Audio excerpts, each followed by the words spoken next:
This is my destiny. 인생의 목적이 무엇입니까? 성경에는 분명히 나와 있습니다. 우리의 인생의 목적은 예수님을 닮아가는 것입니다. 따라하겠습니다. 예수님을 닮아가는 것이 인생의 목적이다. 그렇습니다. 예수님을 닮아가는 것이 인생의 목적이에요. 이 얘기는 무슨 얘기냐? 내가 만약에 선생이라면 예수님을 닮아가는 선생님, 내가 만약에 학생이라면 예수님을 닮아가는 학생, 내가 만약에 직장인이라면 예수님을 닮아가는 직장인, 내가 어머니라면 예수님을 닮아가는 엄마만 하겠습니다. 자, 내가 만약에 엄마라면 예수님을 닮아가는 엄마표로 삼고 있습니다. 사랑하는 여러분, 오늘 이 본문 말씀을 통해서 올 한 해 2020년은 예수님을 닮아가는, 그래서 하나님과 사람에게 더 사랑받는 한 해가 되기를 축복합니다. 할렐루야.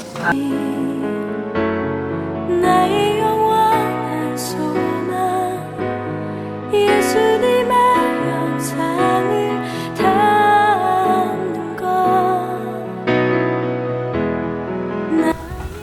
41절에서부터 52절까지에 있는 말씀을 읽도록 하겠습니다. 그의 부모가 해마다 6월절이 되면 예루살렘으로 가더니 예수께서 12살 되었을 때에 그들이 이 절기의 관례를 따라 올라갔다가 그 날들을 마치고 돌아갈 때에 아이 예수는 예루살렘에 머무셨다. 그 부모는 이를 알지 못하고 동행 중에 있는 줄로 생각하고 하룻길을 간 후 친족과 아는 자 중에서 찾되 만나지 못하며 찾으면서 예루살렘에 돌아갔더니 사흘 후에 성전에서 만난즉 그가 선생들 중에 앉으사 그들에게 듣기도 하시며 묻기도 하시니 듣는 자가 다 그 지혜와 대답을 놀랍게 여기더라. 그의 부모가 보고 놀라며 그의 어머니는 이르되 아이야 어찌하여 우리에게 이렇게 하였느냐. 보라 내 아버지와 내가 근심하여 너를 찾았노라. 예수께서 이르시되 어찌하여 나를 찾으셨나이까? 내가 내 아버지 집에 있어야 될 줄을 알지 못하셨나이까 하시니 그 부모가 그가 하신 말씀을 깨닫지 못하더라. 예수께서 함께 내려가사 나사렛에 이르러 순종하여 받드시더라. 그 어머니는 이 모든 말을 마음에 두니라. 예수는 지혜와 키가 자라가며 하나님과 사람에게 더욱 사랑스러워 가시더라. 우리 52절 말씀을 다 같이 함께 받들겠습니다. 시작. 더욱 사랑스러워 가시더라. 아멘. 할렐루야. 새해 첫 주일 예배입니다. 여러분 올 한 해 우리 계획을 세우셨습니까? 나는 올 한 해 어떤 것을 첫 번째로, 그래서 어떻게 올 한 해를 보낼 것인가, 이러한 계획들이 있으신가요? 우리가 이 인생을 살다 보면 정말 중요하게 여기는 것이 있습니다. 누구를 만날까? 무엇을 하며 살 것인가? 어디에서 살 것인가? 그러나 더 중요한 것이 있어요. 그것이 바로 뭐냐면 인생의 목적을 어디에 둘 것이냐. 그것이 매우 중요합니다. 인생의 목적을, 내가 사는 목적을 어디에 둘 것이냐. 여러분 올 2020년 여러분 어떤 목적으로 살기를 원하십니까? 왜 살아야 합니까? 왜 2020년, 앞으로 2021년이 있고 2년이 있을 겁니다. 왜 살아야 할까요? 많은 사람들은요, 이 인생의 목적을 찾기 위해서 책이나 영화나 사건이나 사람 뭐 이런 데서 의미를 찾고 그렇습니다. 또 어떤 사람들은 재미, 성공 뭐 이런 데서 찾기도 하는 것이지요. 또 어떤 사람들은 돈에서도 찾습니다. 돈이 없으면 마음도 불안하고 그렇게 되는 것이지요. 그러나 이런 것들은요, 실상은 우리의 인생이 끝나면, 호흡이 멈추면 안개처럼 사라질 것들입니다.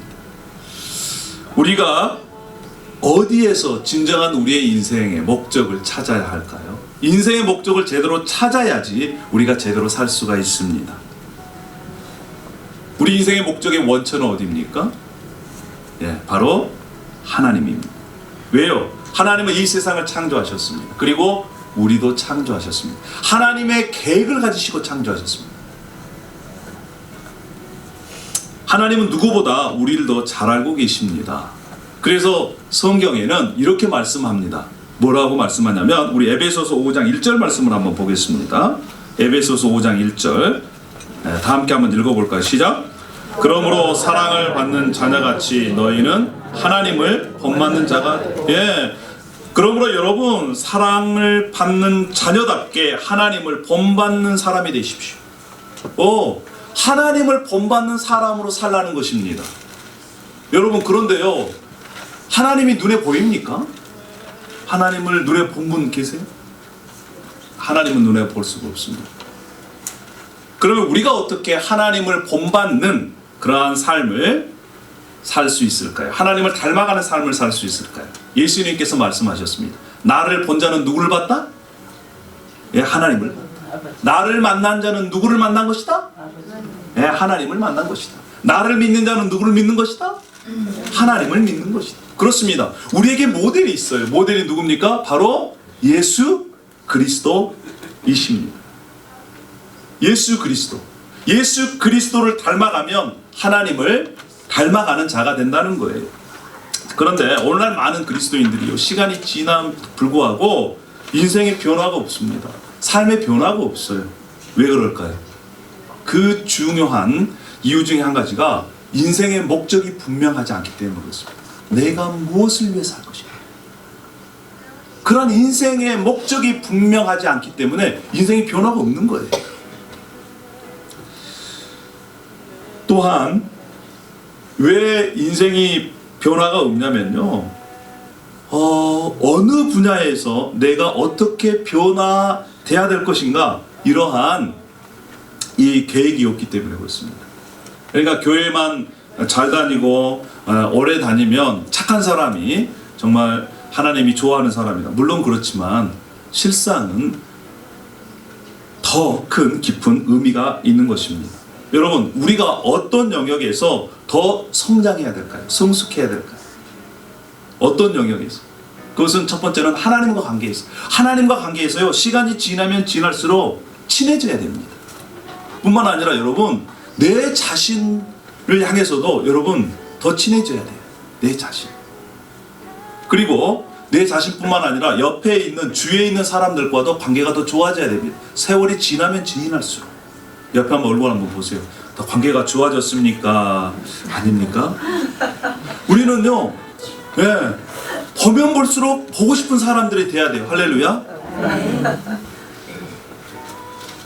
주위에 있는 사람들과의 관계도 더 좋은 관계로, 깊은 관계로 나아가야 됩니다. 뿐만 아니라 예수 그리스도를 믿지 않는 세상과의 관계도 마찬가지입니다. 하나님과 내 자신, 이웃, 세상과의 관계가 그러한 영역에서 더욱더 성장해야 되는 겁니다. 그런데 이 성장이요, 하루아침에 이루어진 게 아니에요. 갑자기 예수님 믿고 나서 사람이 갑자기 바뀐다? 그럴 수 있지만 우리의 성장은요, 평생토록 가는 것입니다. 따라합시다. 예수님 믿는 것은 평생 예수님을 닮아가는 것이다. 그렇습니다. 예수님을 평생 닮아가는 것이, 그게 신앙생활이에요. 어제보다 오늘, 작년보다 올해 더 예수님을 닮아가는 그런 것입니다. 저도요, 어릴 때부터 교회를 다녔는데, 어릴 때 교회를 다닐 때 저에게 상처를 주신 분들이 주로 교회를 오래 다닌 분들이었어요. 혹시 우리 중에 교회 오래 다닌 분들로 인해서 상처를 받았다면 제가 먼저 사과드립니다. 할렐루야. 근데요, 저도 교회를 오래 다니다 보니까 저도 다른 사람에게 상처를 주더라고요. 그때 당시에는 제가 내가 어느 분야에서 성장하고 성숙해야 될지를 몰랐어요. 그런데 말씀을 통해서 제가 또 다른 분들을 이렇게 양육을 받으면서 그것을 깨닫게 되었습니다. 여러분, 만약에 갓난아이가 태어났다고 생각해 보십시오. 세상에서 가장 아름다운 모습, 그 중에 이 모습 중에 한 가지가 엄마의 품속에 안겨있는 그러한 아이일 겁니다. 얼마나 아이가 깜찍한지 몰라요. 똘망똘망한 눈, 코, 생글생글한 그 웃음, 움켜잡은 손, 발을 이렇게 대보면 엄지손가락만한 것이 시간이 지나면 하루가 다르게 조금씩 더 커져가고, 그 모습이 얼마만큼이나 귀엽고 깜찍한지 몰라요. 그 아이가 엄마 뱃속에서 나와서 시간이 지나면서 이제 어린 아이가 되고 청소년이 되고 또 청년이 되는 것, 그것을 보고 있는 부모님 얼마나 기쁠까요? 그런데 이 아이가 태어났는데 계속 그 상태에 머물러 있어요. 20년이 지났는데도 젖병 물고 있으면 어떻게 될까요? 마음이 굉장히 고통스럽지 않겠습니까? 여러분, 어린 아이가 태어나서 자라나기 위해서는 몇 가지 필요한 것이 있어요. 그것이 뭐냐면 첫 번째, 보호입니다. 보호. 어린 아이가 태어나면 어떻게 해야 돼요? 보호함이 있어야 돼요. 추위로부터 보호함을 받아야 되고요, 병균으로부터 보호함을 받아야 되고요, 이런 보호함이 있어야 됩니다. 그래야 아이들이 자라게 되는 것이지요. 여러분, 그리스도인도 마찬가지입니다. 그리스도인으로 자라려면 보호함이 있어야 돼요. 그것이 바로 공동체입니다. 뿐만 아니라 뭐가 필요할까요? 교제가 필요해요. 어린 갓난아이가 태어나면 어머니와 이렇게 교제가 있어야 돼요. 네. 눈빛으로 제일 처음에 교제하고, 입으로 엉알엉알합니다. 예, 입만 뻥끗해도 엄마 이렇게 얘기했다고 막 그냥. 예, 엄마는 그렇게 들리는 거예요. 어떤 분들은 입만 뻥끗해도 뭐 할머니 불렀다고 막 그러는 거예요. 그런 교제가 있는 거예요. 여러분, 아이가요 쉬야를 하면 어떻게 합니까? 어떻게 교제해요? 쉬야하면, 갓난아이가 쉬 싸면 울어야 돼요. 우는 것이 교제예요. 그런데 이 어린아이가 체면치레를 하는 겁니다. 내가 쉬를 쌌어, 엄마한테 미안해. 그리고 울지 않으면 어떻게 돼요? 기저귀 발진이 생기는 거예요. 우는 것도 교제입니다. 이러한 교제가 있는 거예요. 부모님과의, 엄마와 아빠와의 교제 뿐만 아니라 같은 형제들, 가족 간의 교제가 필요한 거예요. 신앙도 마찬가지입니다. 혼자 신앙을 성장시킬 수가 없어요. 영적인 교제가 필요합니다. 같이 만나서 같이 이야기하고, 그런 교제가 필요한 것입니다. 세 번째는 뭐가 필요할까요? 여러분, 아이가 태어나서 자라려면 뭐가 있어야 돼요? 양식이 있어요. 먹은 양식이 있어요. 모유가 필요하고, 또 이 우유가 필요하고, 좀 지나면 이제 밥도 필요하고, 이런 것들이 필요합니다. 그것을 먹어야 자랄 수 있는 겁니다. 신앙도 마찬가지예요. 신앙도 이러한 영적인 양식을 먹어야지 자라가게 되어 있어요. 그래서 올해는요, 주보에다가 아예 기록을 해놨습니다. 이제 체크하라. 내가 하루에 말씀을 읽었는가 안 읽었는가. 그래서 일주일 체크하고, 그 다음에 한 달을 체크하고, 이런 것을 통해서 우리가 말씀을 계속해서 먹어야지 영적으로 성장할 수 있는 것입니다. 여러 가지 필요가 있지만 마지막 네 번째는 훈련이 필요해요.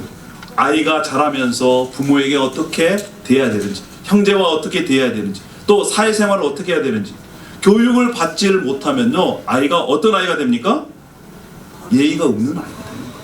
신앙도 마찬가지입니다. 신앙도요, 이 자라면서 양육을 받고 훈련을 받아야지 자라게 되어 있는 것입니다. 여러분, 예수님도 똑같이 이러한 과정을 거치셨어요. 우리 누가복음 2장 52절 말씀을 함께 다 같이 한번 읽어볼까요? 누가복음 2장 52절 말씀. 자, 시작. 키가 자라가며 하나님과 사람에게 더 사랑스러워 가시더라. 예수님도 지혜와 키가 자라갔습니다. 하나님과 사람에게 더욱더 사랑을 받는, 그렇게 자라갔다는 거예요. 여러분, 우리가 오해 중에 한 가지가 뭐냐면, 예수님은 하나님이신데 갑자기 세상에 뚝딱 완벽하게 태어나셨다.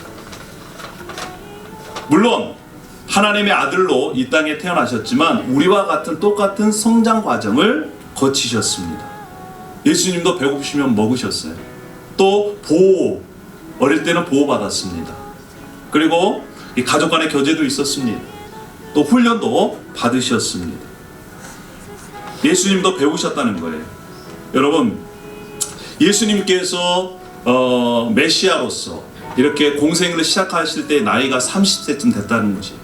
그러니까 30세쯤 될 때까지 예수님께서는 우리와 똑같이 이렇게 훈련받고 교육받고 보호받고 자라가셨다는 것입니다.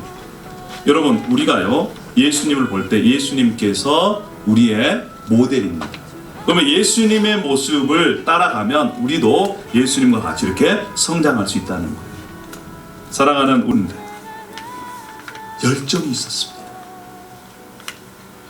예수님의 소년 시절 이야기는요 오늘 읽었던 누가복음밖에 나오지 않습니다. 그런데 누가복음에는 어떻게 기록되어 있냐면 예수님이 12살 때 부모님을 따라서 예루살렘에 갔다는 거예요.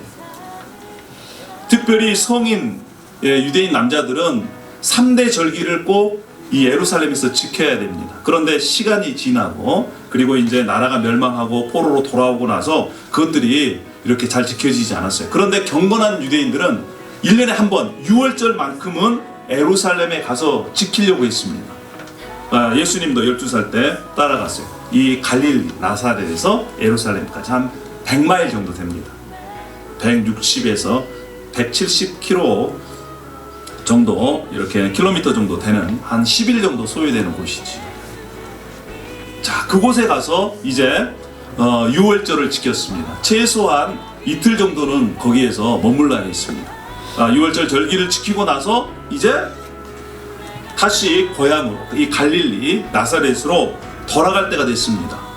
자, 절기를 지켜 돌아가는데요, 요셉과 마리아, 예수님의 부모님이 하룻길을 걸어갔어요. 하룻길 걸어가고 나서 찾아봤더니 누가 없어요? 예수님이 안 보이는 거예요. 아이고, 큰일 났다. 그래서 다시 하루를 돌아옵니다. 돌아와서 찾았는데요, 수소문해서 찾았어요. 그랬더니 예수님이 어디 계시느냐, 성전에서 이 율법 선생들과 지금 토론하고 있는 그러한 곳에서 발견을 합니다. 그때 예수님께서 어떻게 하셨느냐, 이렇게 성경은 얘기합니다. 사흘 후에 성전에서 만난즉 그가 선생들 중에 앉으사 그들에게 듣기도 하시며 묻기도 하시더니. 아니, 그 율법 그 선생님들, 그때는 율법 성전에서 함께 얘기했던 율법 선생들은 매우 뛰어난 선생들입니다. 그런데 그들과 함께 뭐예요? 듣기도 하고 묻기도 했습니다. 그 묻기도 하고 그 다음에 질문하는 것, 대답하는 것, 이러한 것들을 보고 나서 사람들이 놀라는 거예요. 그냥 놀라는 것이 아닙니다. 얘기할 때마다 놀라는 거예요. 계속적으로 놀랐습니다. 그 모습을 보고 누구도 놀랐느냐? 요셉과 마리아도 처음에 놀랐어요. 여러분, 세상에 예수님께서요 얼마만큼이나 말씀에 대한 사모함이 있었는지, 부모님이 이 갈릴리 고향으로 돌아가는지도 모르고 거기에 성전에서 모여가지고 이렇게 하나님 말씀을 듣기도 하고 묻기도 하는 그러한 일들이 일어났다는 거예요.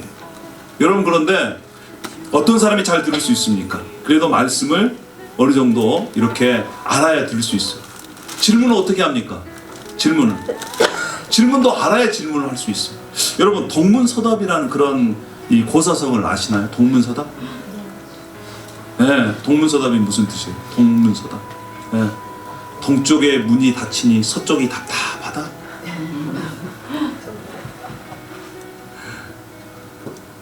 질문을 동쪽에 관련해서 질문을 했는데 대답을 서쪽에 관련해서 답을 하는 거예요. 그러니까 질문과 답이 전혀 다른 것을 얘기합니다. 그런데 이 얘기도 맞는 것 같아요. 동쪽의 문이 닫히니까 대답을 듣고 나서 마음이 답답해지는 거예요. 우리가요 알아야 질문도 하고 알아야 들을 수 있습니다. 특별히 2020년도에는 우리가 말씀을 통해서 그 말씀을 듣기도 하고 질문도 하는 그러한 한 해가 되기를 소망합니다. 할렐루야. 분위기가 중요해요. 분위기. 그러니까 가정도 분위기가 중요하고요. 공동체도 분위기가 중요합니다. 어떤 분위기?